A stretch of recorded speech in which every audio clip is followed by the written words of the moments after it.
तो ये देखो भाई, पैंट की कटिंग मैंने कर दी है। कटिंग की नहीं है, बस मार्किंग इसकी कर दी है। तो सोचा कि चलिए आपको भी दिखा दूं किस तरीके से पैंट कटिंग करती हूँ। ये देखो, ये सारी मार्किंग मैंने कर ली है इसकी।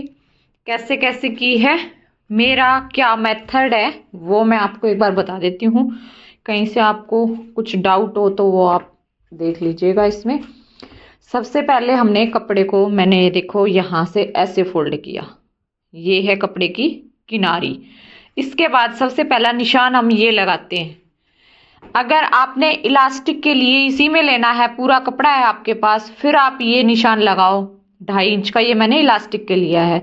अगर लंबाई में कम है कपड़ा, बेल्ट आप अलग से लगाओगे, फिर आप ये अलग से बेल्ट लगा सकते हो। फिर आप लंबाई यहाँ से लो, बस जो हमारा इसमें सिलाई में जाएगा 1/2 इंच, वो 1/2 इंच आप यहाँ से निकाल के और फिर आप जो है लंबाई का निशान लगाओ। यहाँ से ये मैंने लंबाई लगाई यहाँ से। ये तो हमारा इलास्टिक के लिए हो गया, ये फोल्ड हो जाएगा। यहाँ से लंबाई ली, ये लंबाई का निशान लगाया, ये मैंने मोहरी फोल्ड करने के लिए मार्जिन ले लिया।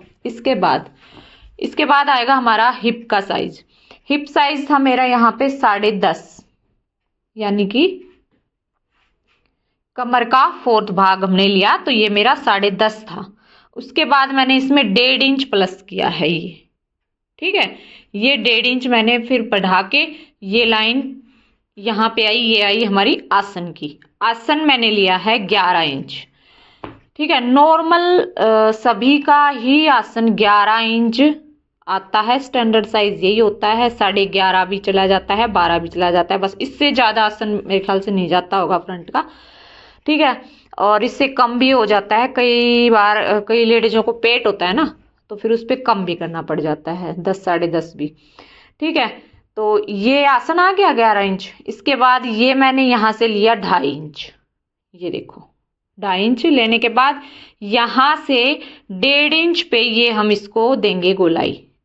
ये जो गोलाई है ये गहराई में नहीं देनी है, यहाँ से दे दोगे ना, यहाँ से अगर आप, तो फिर इसमें क्या होगा, खींचेगी ये वाली सिलाई, ठीक है। ये चीज का ध्यान रखना है, ये समझ में आ गया। उसके बाद यहाँ से ये मैंने इंच टेप ऐसे यहाँ पे लगाया और यहाँ पे किया, ठीक है।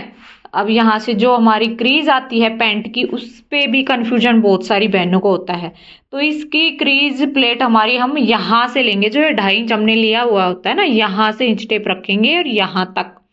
अब इसके बाद फिर इंच टेप यहाँ से उठाएंगे, सीधा सा हिसाब है, और ऐसे फोल्ड करेंगे इंच टेप को और यहाँ पे लगा देंगे निशान। ये मैंने लगाया हुआ है, ठीक है। ये क्रीज हमारी आएगी पैंट की, ना तो ये क्रीज हमारी इस साइड घूमेगी ना इस साइड घूमेगी। इस तरीके से निशान लगाओगे तो अगर आपकी पैंट घूमती है ना, तो आप पता है क्या करते हो, ये देखो जो हमने ये निशान लगाया 11 इंच यहाँ पे, यहाँ से आप इसका जो है सेंटर कर लेते हो ऐसे।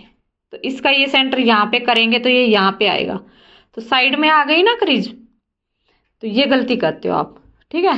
इसके बाद फिर हमने यहाँ से भी ये इसका जो क्रीज है हमारी पैंट की, ये क्रीज, ये यहाँ पे भी निशान लगा दिया। ये हम लगाएंगे जैसे हमने ये निशान लगा दिया था ना, यहाँ से इंच टेप लेके और यहाँ तक नाप लेंगे कि ये हमारा कितना इंच है, ये देखो, ठीक है। तो ये 7.5 है। किनारी तो हमने निकालनी है, किनारी हम पैंट में नहीं लेंगे, ठीक है।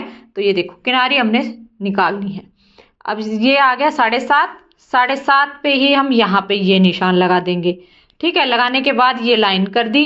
इसके बाद मोहरी आपने कितनी रखनी है, मोहरी मेरी है 7 इंच हम रखेंगे, तो यहाँ पे 3 इंच मैंने यहाँ पे रख लिया,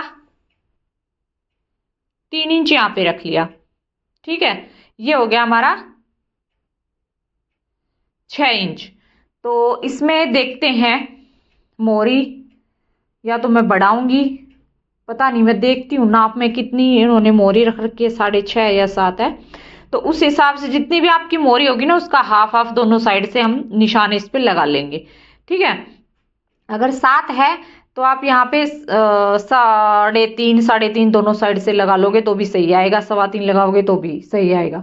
और फिर इस जो बैक पार्ट रहेगा उसमें हम 1.5 इंच यहाँ से भी बढ़ाते हैं, ठीक है, तो फिर सही आता है। ये है फ्रंट की कटिंग।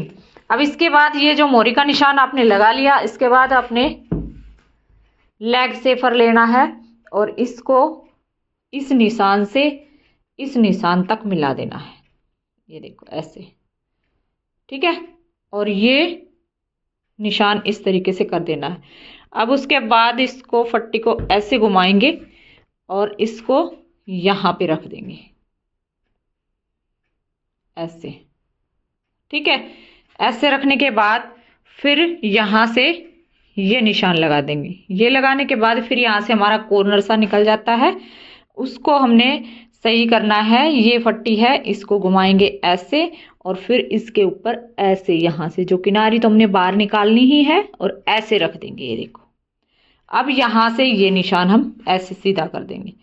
तो यहाँ से क्या होगा कि जो यहाँ से ये कोना सा निकलता है ना, ये कोना नहीं निकलेगा। ये देखो बिल्कुल यहाँ से अच्छे से सेफ हमारी आ जाएगी, ठीक है। तो फ्रंट की हमने ये कटिंग कर ली है। बैक में अब क्या करेंगे, कुछ भी नहीं करेंगे। बैक में ये इस साइड से तो हमारा ऐसे ही कटेगा। बैक में क्या करेंगे, जो ये निशान है ना, इस निशान को हम यहाँ से ये सीधा कर देंगे और इसको और बढ़ा देंगे बैक पार्ट में। फिर यहाँ से हम 2.5 इंच और ले लेंगे बैक का, क्योंकि आसन हम बढ़ाते हैं, और यहाँ से हम बढ़ा के रखेंगे, ठीक है। तो वो मैं इसकी कटिंग कर लेती हूँ, फिर आगे बताती हूँ आपको। तो ये देखो बैक की कटिंग ये इस तरीके से होगी। ये निशान मैंने लगा दिए हैं, ठीक है। अभी ये बता देती हूँ। सबसे पहले तो ये आपने बैक का आसन बढ़ाना है। जो बैक पार्ट है ये इस तरीके से मैंने बढ़ा के लिया है। ये फ्रंट है यहाँ पे, और ये यहाँ से ये निशान यहाँ तक जाएगा। यहाँ पे आपने कितना बढ़ाना है वो दिखा देती हूँ, एक बार चेक करवा दूँ। देखो 2.5-3 इंच 3.5 इंच तक ये बढ़ जाता है, ठीक है। तो इस तरीके से आपने इसको ये बढ़ा देना है। और यहाँ से मैंने बताया था ये सीधी लाइन की, यहाँ से ये लाइन सीधी। यहाँ से कुछ भी नापने की आपको जरूरत नहीं है। जितना आपका ये 2.5 इंच का आसन आता है ना, यहाँ से ये लाइन यहाँ सीधी करनी है, यहाँ सीधी करनी है, ठीक है। उसके बाद वही 1.5 इंच पे ये गोलाई देनी है हमने। देने के बाद फिर यहाँ से हम लेग सेफर रखेंगे और यहाँ से हम ये निशान लगाएंगे 1.5 इंच पे और इसको ऐसे रख के मिला देंगे। बिल्कुल ही आसान है ये तरीका, और मैं सभी पैंट ऐसे ही बनाती हूँ। बिल्कुल परफेक्ट जो है फिटिंग आती है, ठीक है। ये है बैक का, जो भी बैक में निशान लगते हैं, ठीक है। अब देखो एक गलती आप कहाँ करते हो, यहाँ से इस साइड से, जैसे आप फ्रंट पल्ले को आप बैक के लिए फ्रंट को इसके ऊपर बिछाते हो, तो आप ये गलती करते हो कि यहाँ से जो साइड वाला कपड़ा होता है ना, ये वाला कपड़ा, या तो आप इसको कटिंग मत किया करो। अगर कटिंग कर लेते हो तो आप एक बार फिर से इस पे बैक पल्ले पे इसको बिछा के और फिर इसको सेट करो कि इस साइड हमारा फ्रंट में कितना कपड़ा निकला हुआ है, उतना ही आपने बैक में निकालना है। ये देखो इस तरीके से। अब इसको हटा देंगे और फिर इसको कर देंगे कटिंग। या फिर आसान तरीका ये है, ये मैंने पहले ही कटिंग कर दिया था। आसान तरीका ये है, यहाँ से कटिंग ना करो आप, फ्रंट पल्ले को भी, दोनों को एक साथ ही कटिंग कर दो, ठीक है। तो इस तरीके से ये हो गई है हमारी पैंट की कटिंग। तो कैसी लगी है, जो चीज़ मैंने आपको समझाई, समझ में आई नहीं आई, कमेंट में जरूर बताएं। तो चलिए फिर मिलती हूँ अगली वीडियो में एक और नई वीडियो के साथ। तब तक के लिए बाय बाय।